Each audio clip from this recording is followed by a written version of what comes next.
I just got off the phone with my arch nemesis Megatron. We zoomed into each other. We were Skype for business calling each other. And we were like, hey, I got a bitch. Do you have a bitch? Let's have our bitches fight.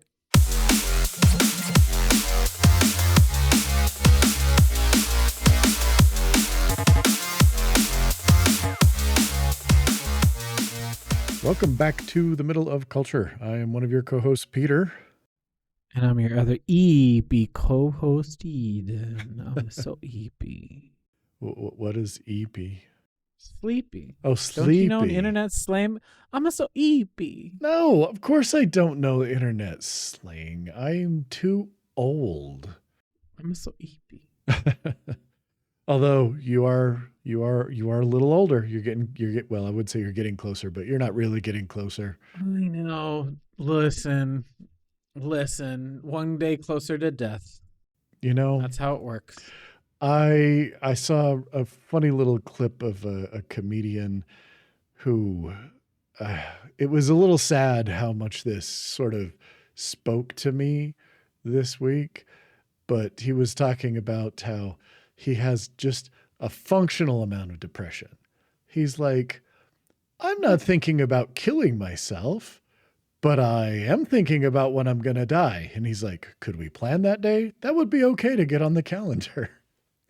He was said something about, I think he had a line about, you know, if I'm on a plane and it's going down, I won't be cheering. I'll scream just enough that nobody gets suspicious. I was like, I hear you. Truly. But anything else going on, or just getting a little bit older and trying to survive this hellscape that we currently live in? Just that. There's nothing more to do, you know? I mean, it's all we can do. It does feel some days like a full-time job. Truly. But what you been checking out? Anything distracting you from reality adequately? Oh, doing my darndest to distract myself in a billion ways. Let me pull up my magical list here. So first thing I want to mention. So yesterday, I'll get to the yesterday in a minute. So I have been, as we have discussed for many weeks now, reading a lot of funky books, funny light novels and stuff like that, many of them villainess themed. And that led me to revisit I'm in Love with the Villainess, which is the one that kicked off my entire villainess, streak. Sure. Because I recently found the audiobooks and I was curious about listening to them because I'm a big podcast listener. I listen to a lot of podcasts, but you reach a point where you're just kind of through all of your main podcasts. And there are some where you're like, well, maybe I could go back and listen, but I didn't really feel like re-listening to anything. And I was all caught up basically on what I wanted to listen to, but I needed something. You've got to keep the demons at bay somehow. Oh yeah, totally. And so, again, you got to distract yourself from the hellscape. So I was like, oh, why don't I try audiobooks? I've never really been an audiobook person. You an audiobook person, Peter? Yes, kind of, sort of. Like, do I like an audiobook? Yes.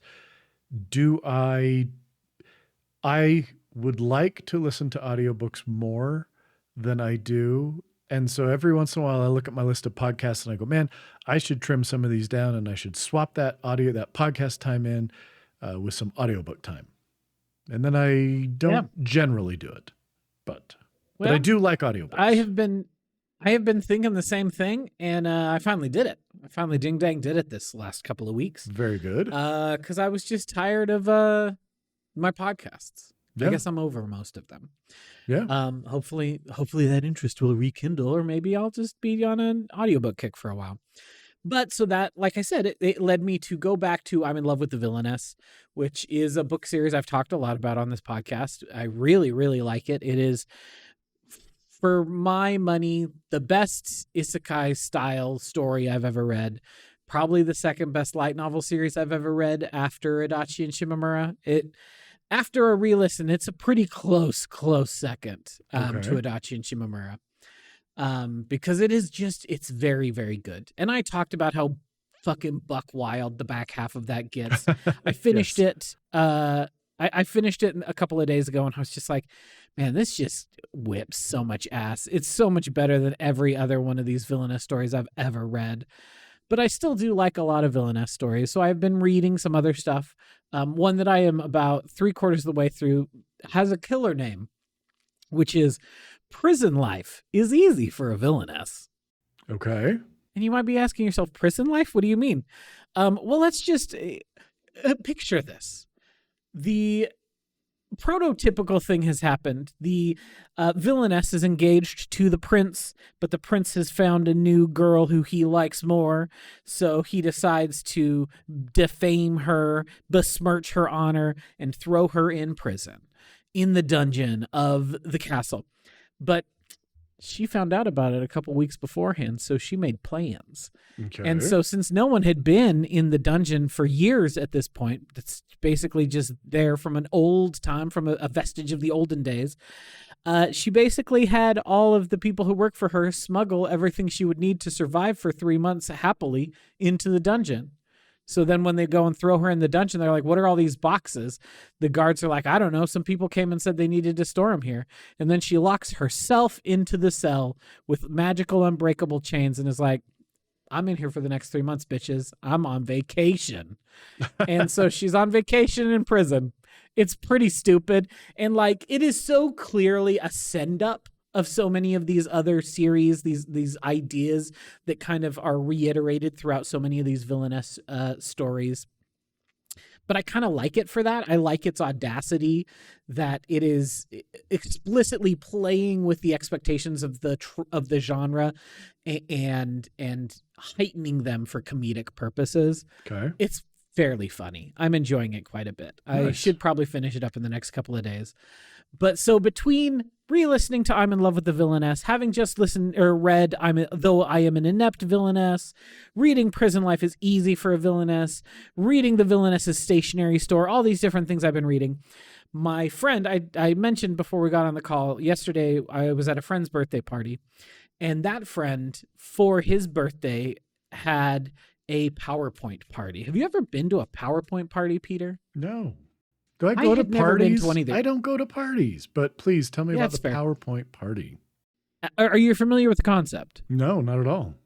Oh, well, these became really big in the early days of COVID because it was a thing that you could do on Zoom with your friends. Okay. And basically what you do is you create a PowerPoint about whatever your particular hyperfixation is at the moment. And then you present it as if you were at a conference or as if you were doing like a sales pitch to your job or whatever. And so that's the idea of the PowerPoint party. You come up with a slide deck about whatever you're interested in, and then you share it with your friends. And so for the PowerPoint party yesterday, I did a slide deck that I deleted it, so I don't have it handy really quickly. But basically the title was, I put it in the OneDrive and then I deleted my version on my desktop. I have it here. I can pull it up because I specifically wrote the type of title that you would expect me to write. You know, I am an academic. I did, Right. I have a degree in cultural studies, those sorts of things.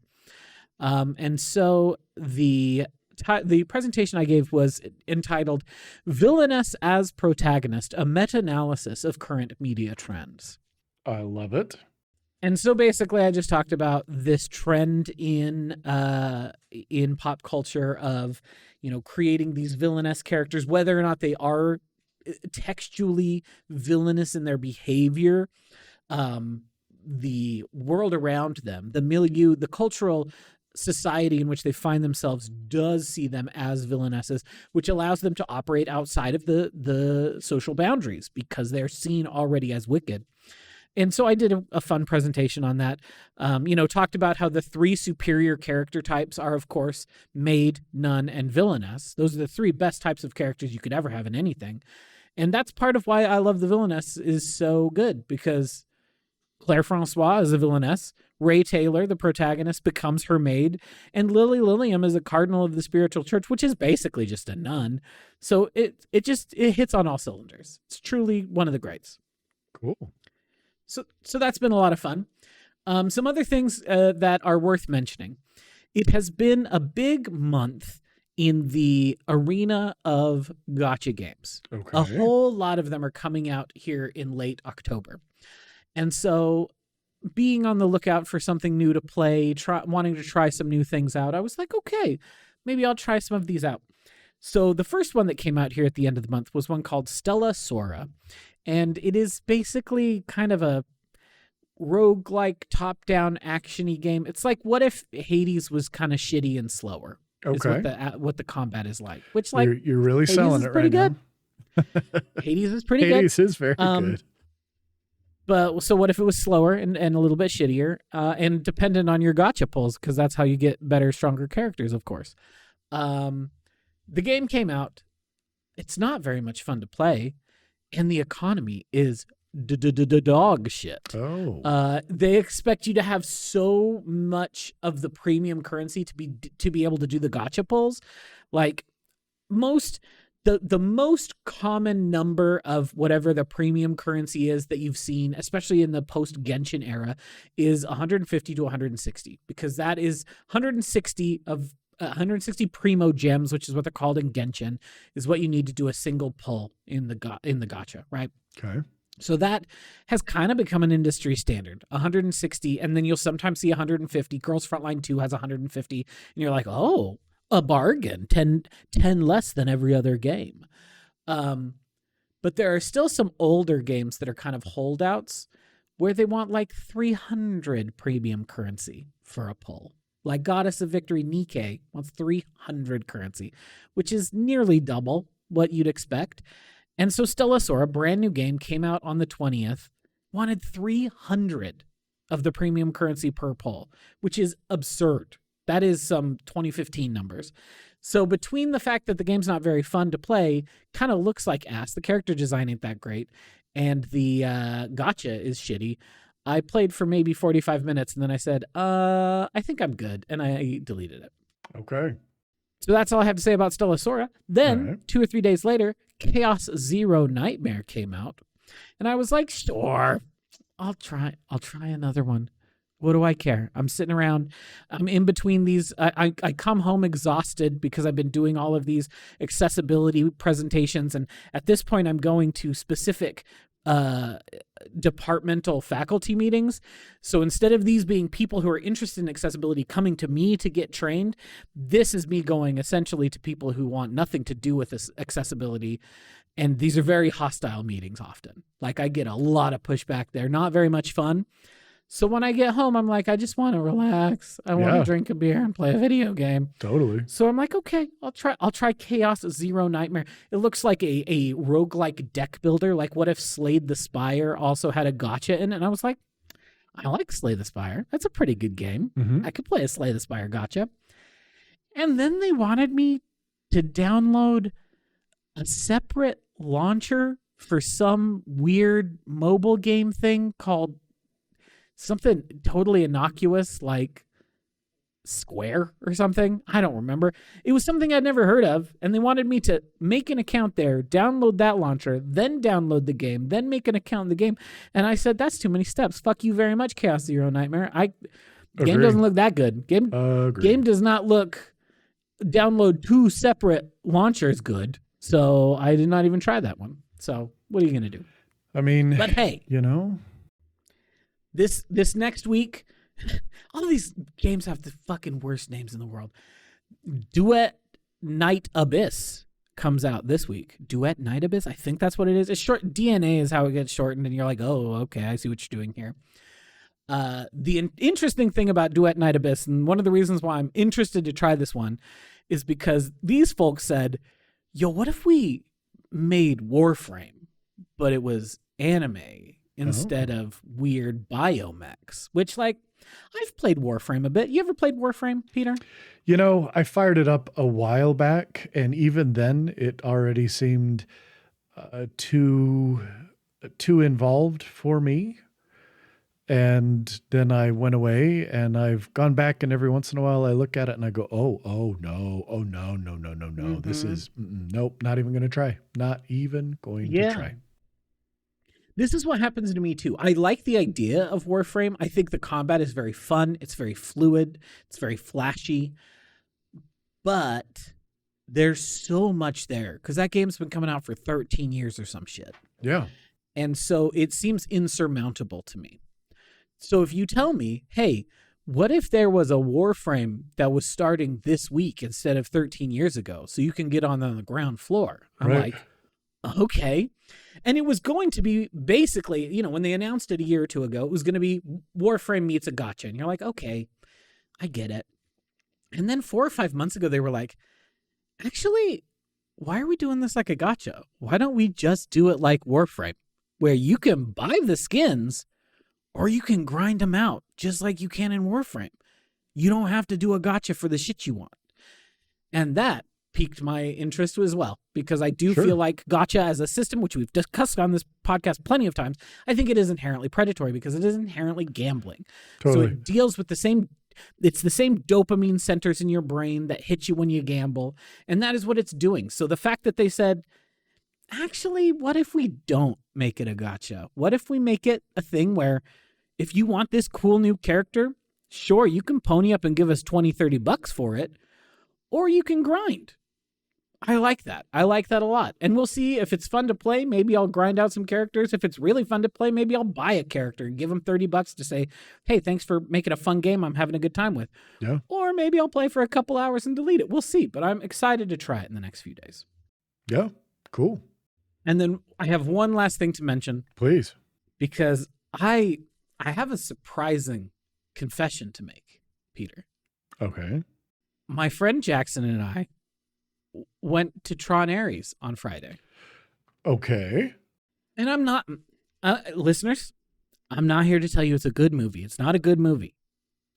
It is objectively a pretty bad movie. Again, let's just briefly remind everyone that the 2 previous Tron movies, not also bad. Good movies. Fun to watch. No, they've never made a good Tron movie. Like, can be interesting, a few interesting ideas here and there, and I may have a very soft spot for those movies, but not good movies. So just... No.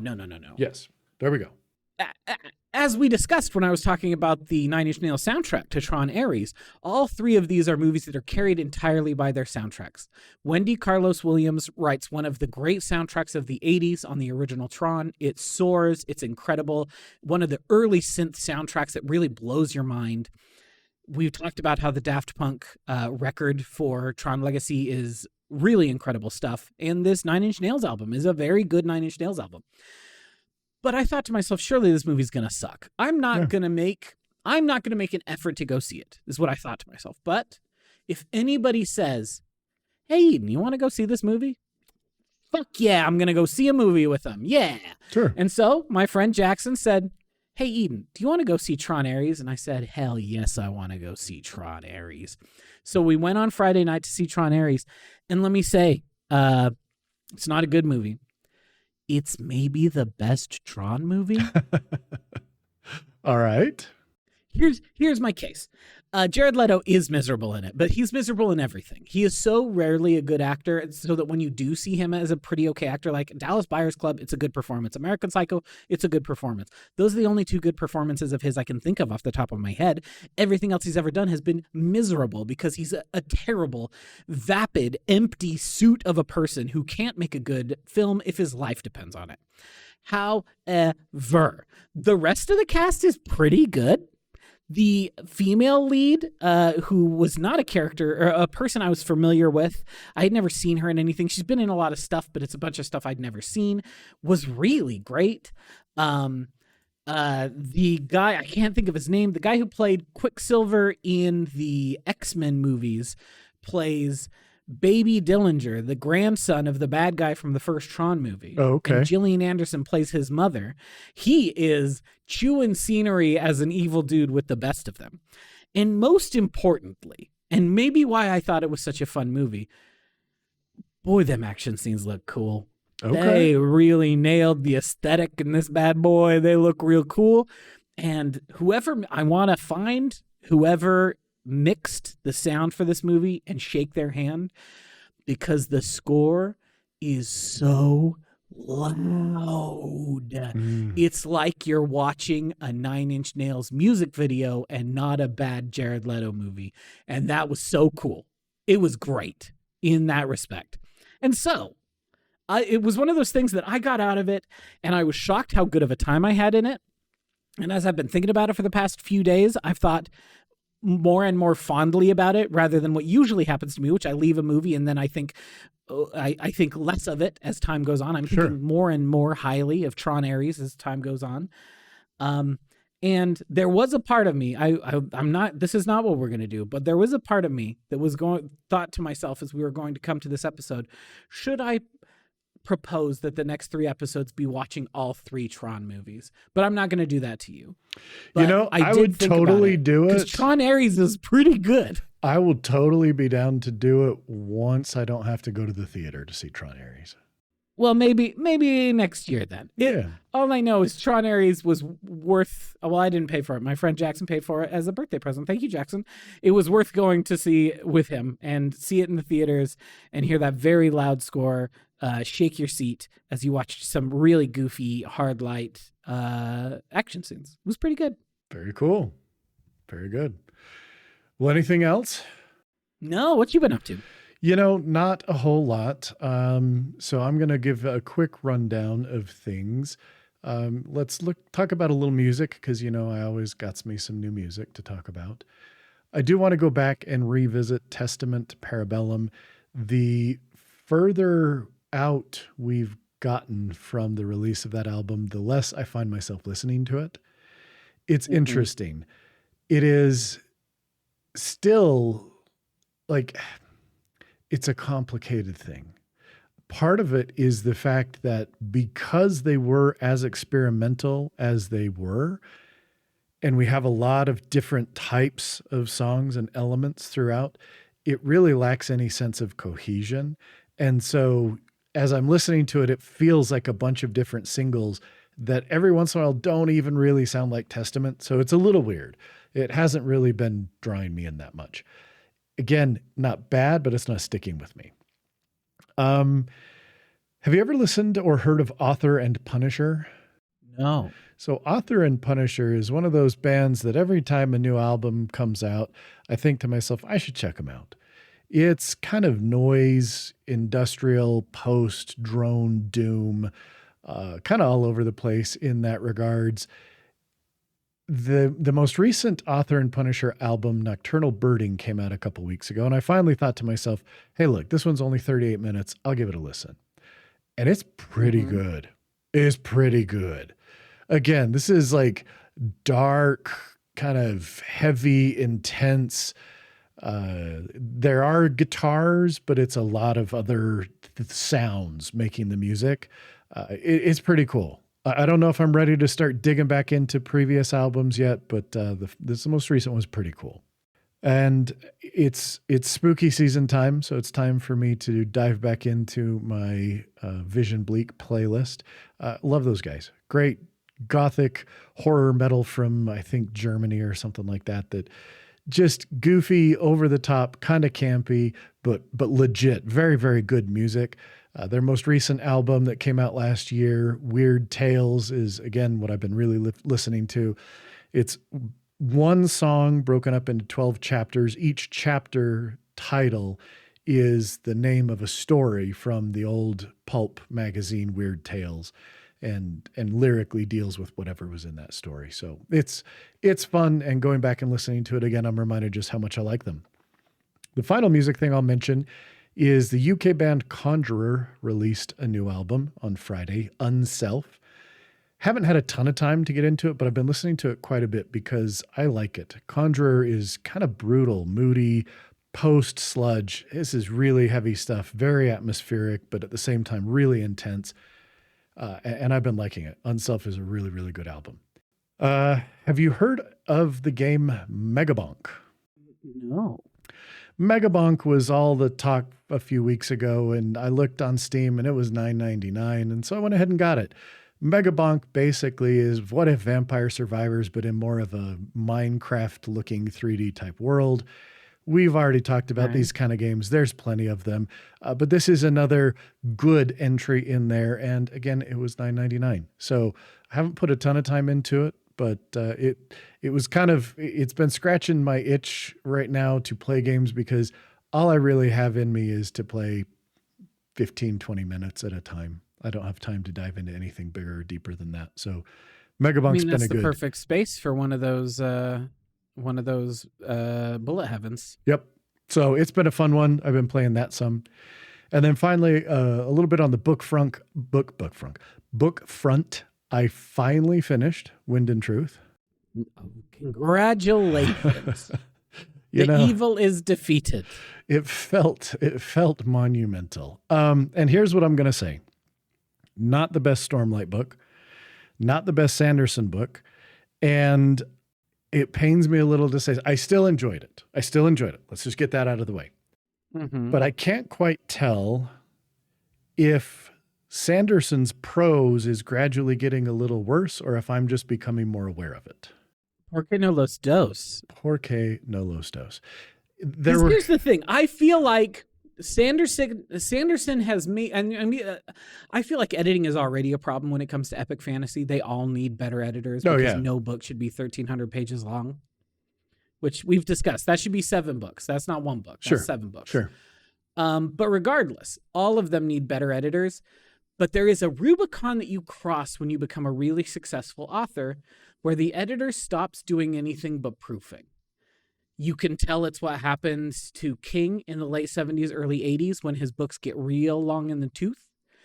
You can tell it's what happens to the terrible transphobe J.K. Rowling when book 4 comes out and suddenly it's twice as long as any of the other books.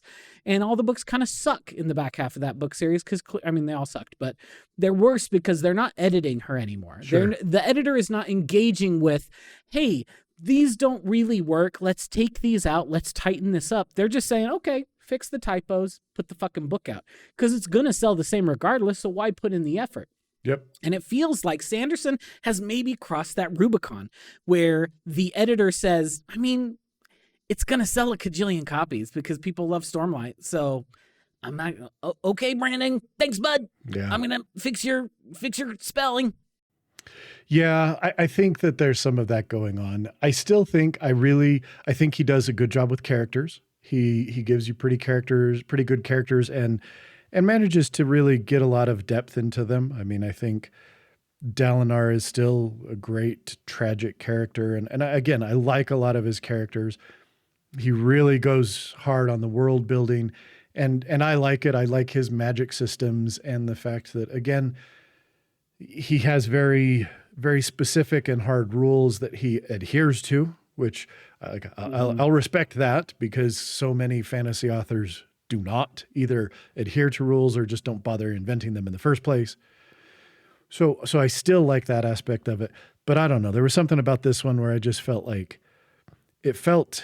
so much of the dialogue and everything just felt very colloquial in a way that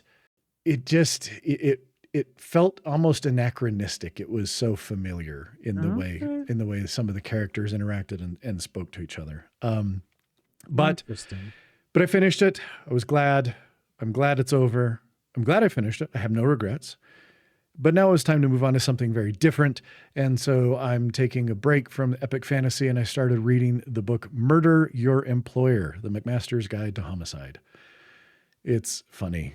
I am thoroughly... I'm here for it. I am thoroughly enjoying it so far. I'm not very far into it, but it's basically... it's kind of a mystery novel. It came out in 2023. It was written by Rupert Holmes. It's sort of, I get the impression, because again, I've only really hit one character, but it's the McMaster's school is a school where basically they teach people how to actually commit murder and get away with it. And the main character, the first part, he tries to murder his boss and bumbles about it, and has some mysterious sponsor, we don't know who it is, who pays to get him admitted to the McMaster school. and he's at the McMaster's school, and he's starting to learn. He has to learn how to actually kill someone. It's pretty funny so far. I'm enjoying that. And then on the nonfiction side, there was a theme going on here you may sense. The nonfiction side, I started reading the book Work Won't Love You Back by Sarah Jaffe, who, you know, her main thesis is that the idea of loving your work has been weaponized.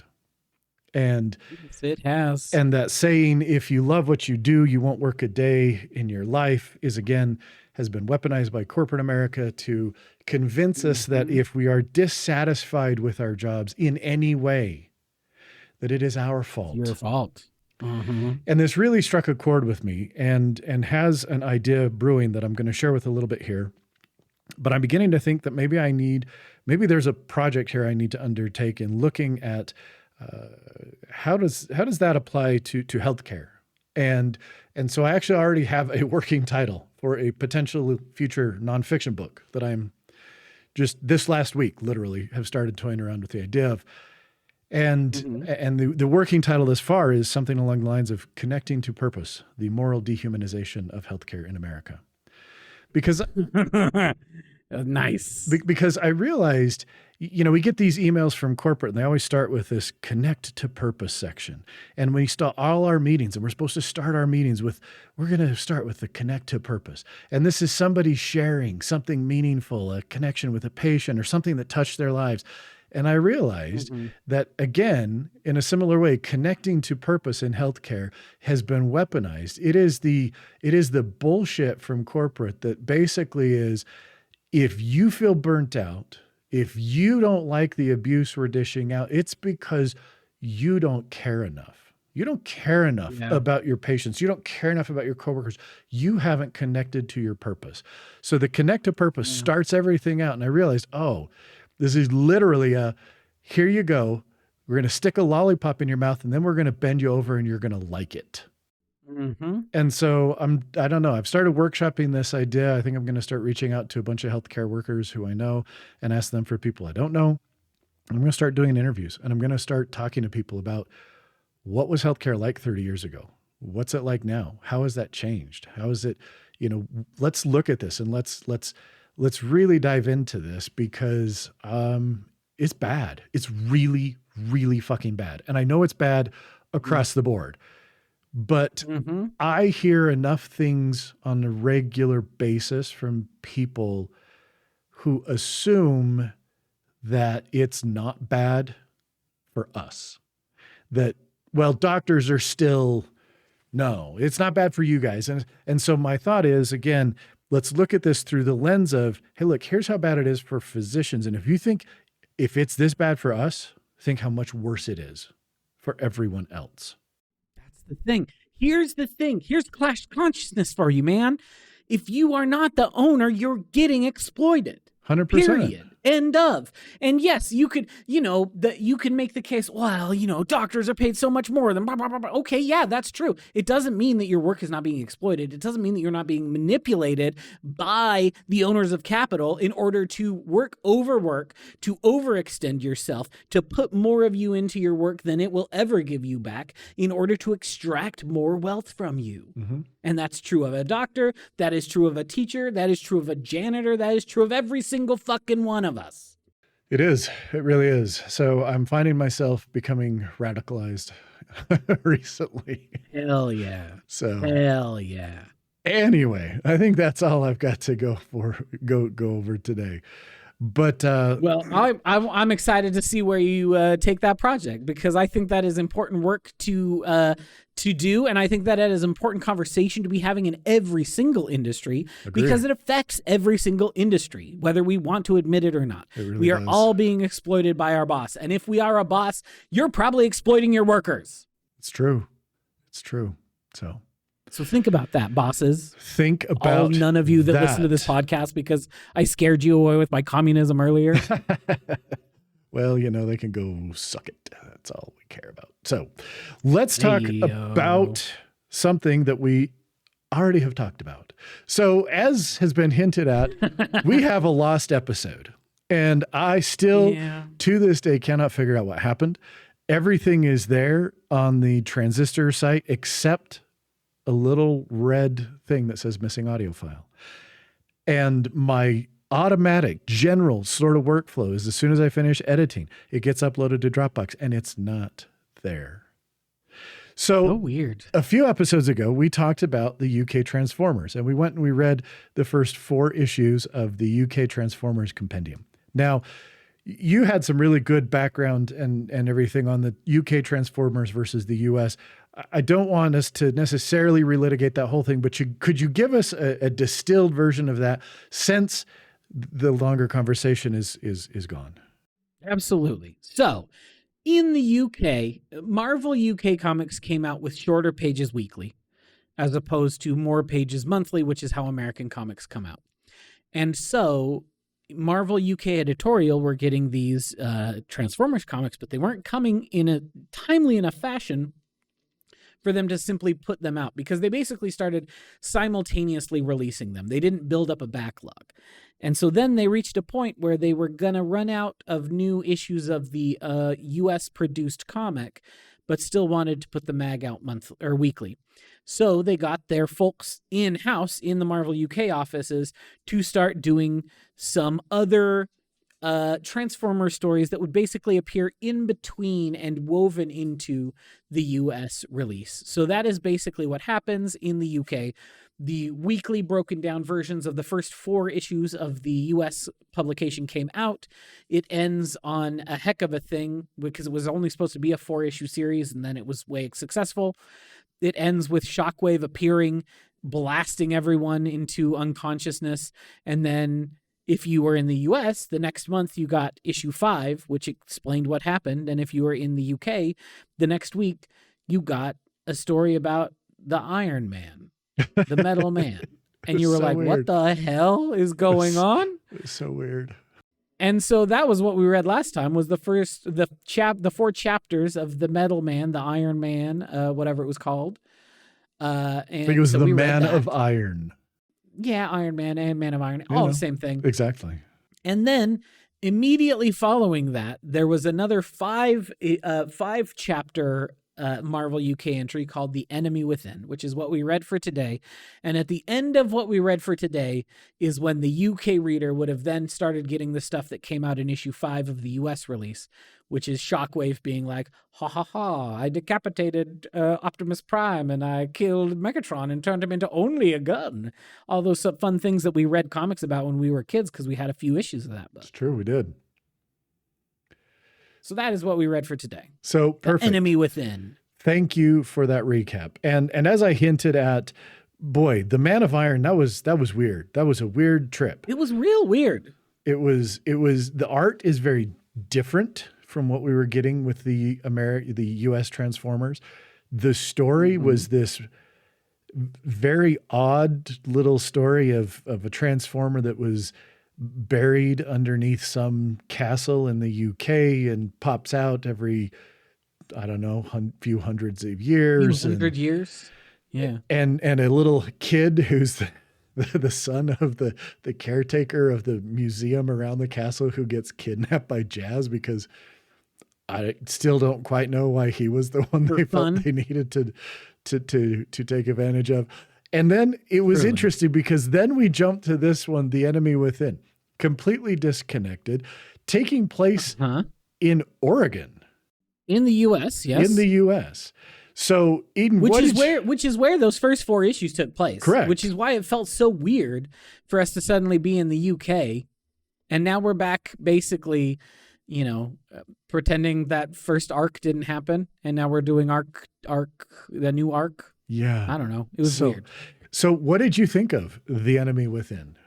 I thought it was, it felt a lot more predictable than the Man of Iron did, because Man of Iron really did feel like, what the fuck is this thing? It's so This dead. one was like, this one was, hey, we need a filler episode for episode 7 of the first season of Transformers. What if Brawn gets brain damage and finds his friends and Starscream's evil? Which that's what happens. Brawl gets brain damage because he gets shocked by something and then he's fighting everyone. This is, I went and checked because I was like, okay, we all know, everyone knows. What's one thing? There's two things everybody knows about Starscream. Catty gay man, obviously. Sure. Obviously, a catty gay man. Yep. And extremely traitorous, willing to turn on Megatron at the drop of a hat for any reason, anywhere, any why, anyhow. Always. That is who we see in the film that we both watched when we were kids. Mm-hmm. He throws Megatron's half-dead corpse out of Astrotrain and declares himself king, which is why when Galvatron comes back, he blasts him and takes the crown. This is who Starscream was. And so then I thought to myself, okay, so if this came out after issue 4, and this was the first Transformers media that ever existed, was the Marvel comic. It was before the show by 2 years. Is this the genesis of catty bitch traitorous Starscream? And the answer to that is, I think so, dear listeners. Okay. He is Mr. Not doing anything of note in the first 4 issues of the US book, which I read this morning. He's there. They name him Starscream, but he's not the traitorous catty gay that he is here. But this is quintessential Starscream. Him being like, ha ha ha, I'm going to turn on Megatron and I'm going to shoot the cat. Yeah. No, it totally is. It totally is. It's fucking Starscream, the way that he appears in everything from here on out. And so I have to wonder, is Simon Furman the reason why Starscream is the catty bitch that he is? We'll probably never know, so I think we should just say yes, that is in fact. I guess I'll give him the dub. I think we need to. But yeah, I thought it was less interesting than Man of Iron. I thought the art was less evocative. It was more just like, yeah, it's Transformers. But still not great. Yeah, the faces are still weird, and the explosions are still like the colors are still far more vibrant. Yes. Than in the U.S. release. Clearly, they were doing a different type of printing. I think they must not have been doing the 4-color, dot printing they were doing in the U.S. I think Brawl is one of the funniest looking little guys that's ever existed. Can we talk about Brawn? I want to talk about Brawn. We had that toy when we were kids. Why? I mean, come on. Why does he look like that? Why does he look that's what his toy was like. The original, but it did not take them very long to make a better looking Brawn.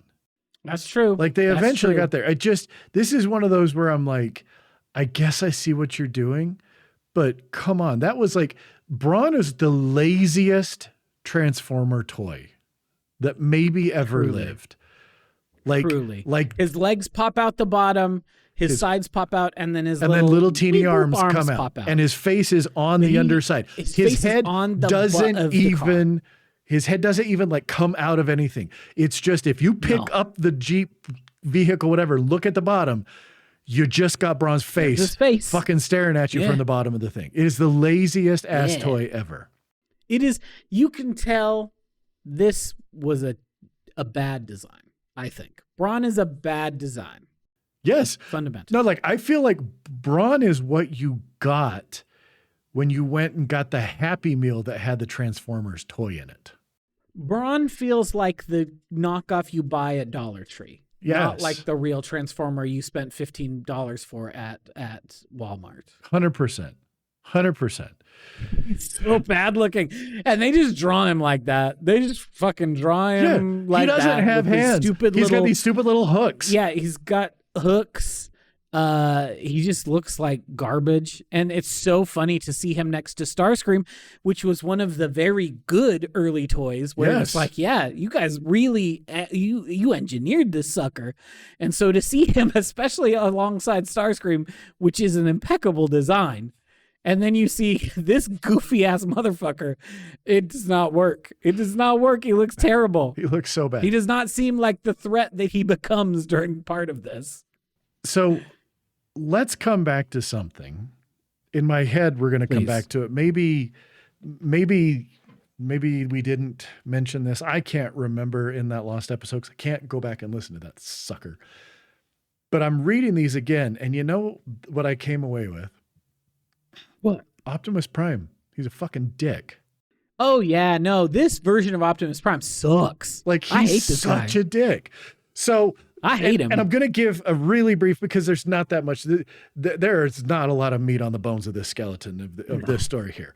So we've got Brawn is holding something heavy because he's strong. And all of a sudden he gets zapped and the heavy thing falls on him. And when he comes to, everybody's talking to him and he's not answering. And he's got some little internal monologue going on where and all of a sudden just boom, he just gets out of there because he doesn't want anybody to tell him what to do. He's just going to go and do his thing. And so he goes out, stomps through the local town. Get it? I get it, Brawn. Sure. He goes out, stomps through the local town, smashes up some cars because they're just normal cars. And he thinks that he's like encouraging Transformers to not be slaves to the human. And anyway, smashes some stuff up. He's trying to start a revolution, except these are just Fords. These are not Transformers. Exactly. This is just a Chevy Nova, bro. The Autobots show up, take him down, zap him again to knock him out, take him back to the, I think it's the Ark is where they're at again. On the other side of it, we've got the Decepticons over here, and Megatron is saying we need to learn more about these humans and about this planet, because he does hint at they had a run-in with Spider-Man, and they're like, oh, they're not all of these humans are just soft, squishy, disposable things. So he's like, let's learn more. And Starscream's like, let's just go attack him. And Megatron doesn't want to. So Starscream takes off, and he thinks, being the brilliant tactician that he is, I'm going to go and attack this Air Force base. The Autobots will come to stop me. So then they'll have to come and attack the Autobots. So he goes and he starts attacking the Air Force base. And the Decepticons, well, the Autobots are busy stopping Brawn from smashing cars, so they don't come. And the Decepticons show up to like take him out. So the Decepticons come, they get Starscream, they take him back. And now we've got Starscream, the traitor, with the Autobots. We got Brawn in Optimus Prime's head, the traitor, now with there. And so how do you solve this problem? You pit the traitors against each other in a gladiator combat, motherfucker. You Thunderdome those babies. You do. You totally Thunderdome it. Because 2 bots enter, 1 bot leaves. Like straight up, Optimus Prime is just like, well, we've got to make sure that, because when Brawn comes to from getting zapped again, now he's back to himself. And Optimus is like, well, he's so ashamed. He's so ashamed at what he's done. He's like, how can I make this up to you, Optimus? And he's like, I guess have a gladiatorial match against Starscream, because I just got off the phone with my arch nemesis Megatron. We zoomed into each other. We were Skype for business calling each other. And we were like, hey, I got a bitch. Do you have a bitch? Let's have our bitches fight. And that's what happens. He just throws him out there, and it's like, basically, well, we'll find out if you're really who you are. If basically, if you win, then you're not a traitor. Like, it's so bad. Oh my gosh, seriously. So anyway, fight. Who was it? Was it Mirage? Mirage is basically there as the observer for the Autobots.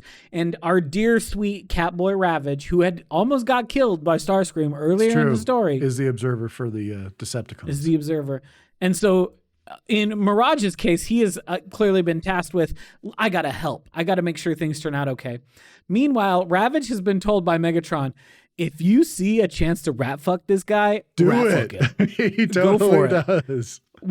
I hate Starscream. Get him. And Ravage is like, well, I hate him too because he tried to kill me earlier. The only reason I survived is because I'm good at my job. So yeah, I'm gonna rat fuck him. And so that is what happens. Mirage saves Brawn because he can do mirages. He can apparently. I don't think has ever been established in any other version of Mirage I've ever read or seen, but he can do holograms. So he makes Starscream think he won. And then Ravage just like ganks Starscream with a missile. Yep. So, and he's like, that's what you get for trying to kill me. And there we go. It was very weird story. Very weird. It was much worse. It was much worse than the other one we read, I thought. Yeah, so much worse. I mean, the other one was very weird as well, but it was this weirdly, this almost like existential, there's this transformer who's been here for millennia and comes out every once in a while, and it's documented in the annals of history and all this kind of stuff. And here it's it ends with them executing the like dormant Autobot that the Man of Iron was protecting, because it's that, or maybe Megatron might get him. So we have to put this guy down, essentially. And it's like, wow, what the vicissitudes of war, man. Look at what it makes us do to ourselves. Look at the choices we have to grapple with as wartime, combatants. And then this one, they're like, yeah, just go have a gladiator fight. It's fine. Right? It's cool. Like, let's just make you suckers fight. So anyway, it is, I kind of want to hold off on reading more of these until I get my physical copies so I can sit down with these things and really kind of go through, especially the Till All Are One compendium, where I can read how they have these organized in order between US and UK, because boy, it's weird. It's weird. These first two have been really weird. They've been odd, but it's been a fun little exploration. Yeah. No, the thing is they're bad, but it's not a bad time reading them. You're like, you know what? Starscream drops a bunch of bombs and says, "Tremble, humans, for today you die." And you go, hell yeah, Starscream. Kill them humans. That's what Go Starscream for it, bud. does. That's what Starscream does. That's what he do. Ravage is there. Ravage is cute. I've always had a soft spot for all of the mini cons, because what do I love more than a miniature tape? I was so obsessed. You remember how we had that big weird box thing that had the tiny like 3-inch TV and ejectable mini cassette recorder? Cassette. Oh, 100%. I was obsessed with that thing when I was a kid. And so I've always loved microcassettes. I still love the idea of the microcassette, even while I understand that the cassette is not great technology in terms of like especially long-term, storage of information, because tape wears out. Yeah. I love the idea, and I love the shape. I love that they were the exact size. I still have the Ravage toy that we had when we were kids. It's in the drawer right over there. That's awesome. He can't stand up because his joints are so loose. His joints are way too loose, but I could transform him. So he's always been one of my favorites. So when he shows up here, I'm like, oh, it's Ravage. I love that little guy. He's so cute. He is. He's adorable. He's just a little guy. Well, it was interesting to go back and read some more of these. And we thought we could talk about it, and I'll do everything in my power to make sure that this does not get lost. I do. One thing I have to give him credit for. Well, credit on one side and criticisms on the other. Okay. Megatron's face, incredible. Yeah. Optimus's face, dog shit every time. Yes. Optimus looks terrible, and Megatron, because he's got his gob out, is always making these evil faces. Oh yeah. And then Optimus just has his stupid covered mouth, and he just looks like there's no expression, there's no juice, and Megatron's out here making the most fun faces you've ever seen. It's true.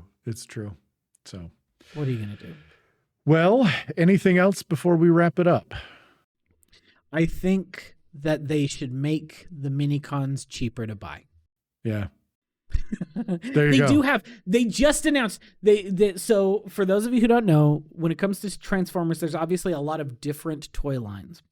The Studio Series is the toy line that they are specifically trying to create toys that are as similar as possible, or that look as similar as possible to whatever it's from, whether it is the cartoon, or whether it is the Beast Wars cartoon, or Energon, or the movies, or all the sorts of things. That's the Studio Series are mostly geared towards more adult collectors rather than the kids ones, and then the other lines are more for kids.